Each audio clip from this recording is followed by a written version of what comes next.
Let's go to GWS's win over Carlton, which takes us to your Saturday king, Kate. Toby Green, game 250, the man built for the big moment, stepped up to the plate once again. Well, he's the Saturday king and he's the king of GWS, isn't he? Every time he has a milestone, every time there's a player that needs to do something, guess who does it?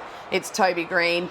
He was everywhere. It was a pretty scrappy contest at times, and he made the most of all of his opportunities. 28 disposals. His 13 score involvements is his equal third best in those 250 games as well, and 3 goals to go with it. I was really impressed with his ability to work through the midfield, to hit the scoreboard as well, and he's just so crafty around goal. He's explosive out of the contest, and yeah, he is the best GWS player I think we've seen in the club's history, and I don't think many would argue that. He's been a real pillar for that club up there, and he's one of the best players in the game when he is up and running. I've been super impressed by his 250 games. Bit of a shift for Lachie Whitfield, which you noticed and really liked. Yeah, I did like. So they're a little bit down on injuries at the moment. So no Callahan, no Cornelio, no Kelly. So they've had to find someone to go through that midfield. So just want to highlight, he started forward in most centre bounces and then played this role where he just roamed between the arcs. So he was that connection piece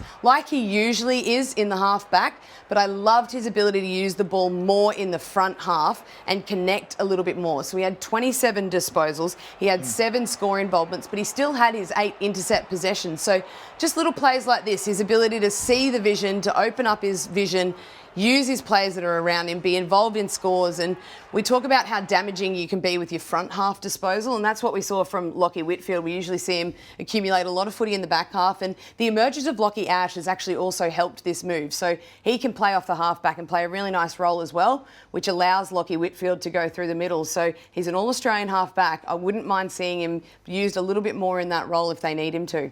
For Carlton, you'd say their situation now is looking increasingly and incredibly dire. They're 4 wins, 7 losses. Those wins only coming up against, Geelong was a great win, but then St Kilda, North Melbourne and West Coast, the only other sides they've been able to get across. When the Sack Voss noise was at its height in 2023, they slipped to 4, 1 and 8, but then produced one of the great comebacks in the back half of the year to make the prelim final. But they need something similar to that unprecedented sort of rise in form to have a similar result. And it seems like September, well, he said it in his post-match, September is the furthest thing from Michael Voss's mind.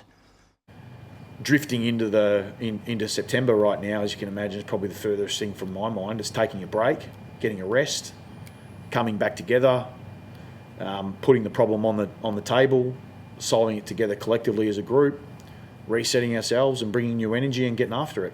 And that's what we'll do.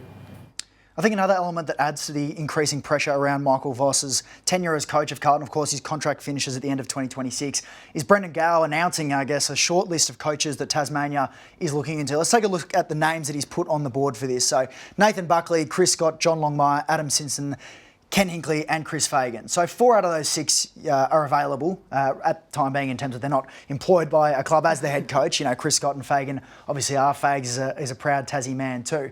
If you're at the Carlton Football Club, of course Graham Wright takes over as the chief executive next year.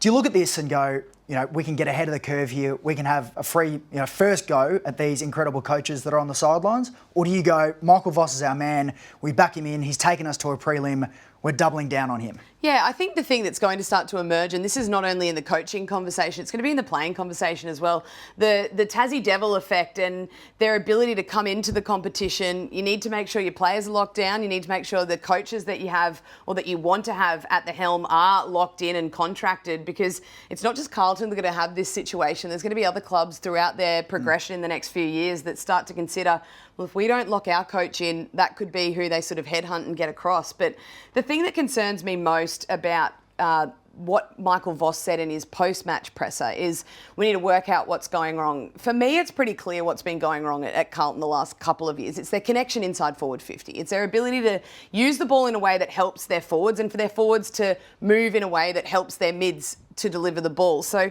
they had 58 inside 50s for 8 marks. On the other hand, GWS had 47 inside 50s for 14 marks inside 50. And that's just a very small sample size of the afternoon. We could go back 18 months and look at the way that they use the ball inside forward 50. When they clean that up, they play well. When they use an extra handball, when they kick it to their forwards that are moving on a lead or pushing off their opponents, That's the piece of the puzzle that is missing. Michael Voss has a lot of weapons at his disposal. One, if not two, of the best marks inside forward 50 in the competition. So that's the area that they need to tidy up. And it's working out how that method goes forward and gets better as the rest of the season progresses. Because for me, that's the area that needs improving.